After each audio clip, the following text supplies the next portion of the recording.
if you could help us understand the big highlights of the report. In fact, now we have changed the definition of garage. Garage is only the parking place which is covered from three sides and with roof.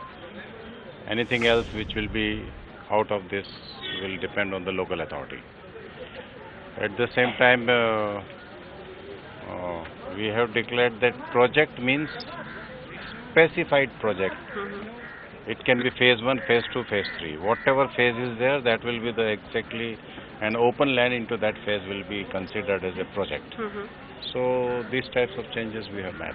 So there is a sense of fear amongst the builder community that the provisions recommended by the report are actually very harsh for the builders.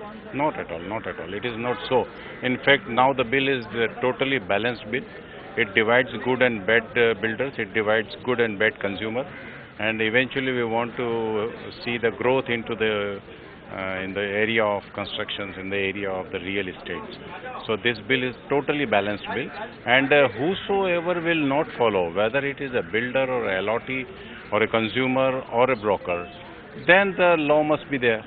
But so, there are penal provisions that also include a 1-year jail term for errant builders. If you cross the order given by the authority one time, second time, then at least there should be some law. One cannot have the law without truth.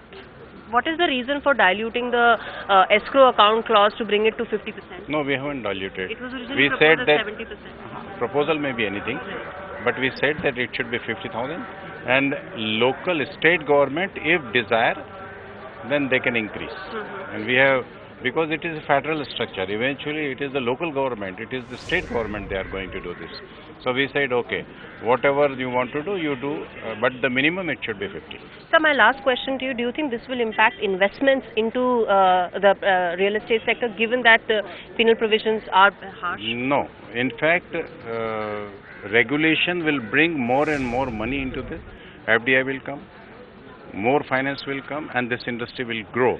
Because good builders are there, good entrepreneurs are there, and automatically if regulation is there, why FDI is not coming? Only because regulation is not there. Okay. And that's why I am very confident that regulation will help all financial institutes, banks and RBIs and all industries and FDI and everyone to have more and more investment in this area. Find us on Facebook at facebook.com/ETNow, and don't forget to click the like button. You can also follow us on Twitter at ETNowLive. To stay updated with all our programming, hit the subscribe button on our YouTube channel by logging on to youtube.com/user/ETNow.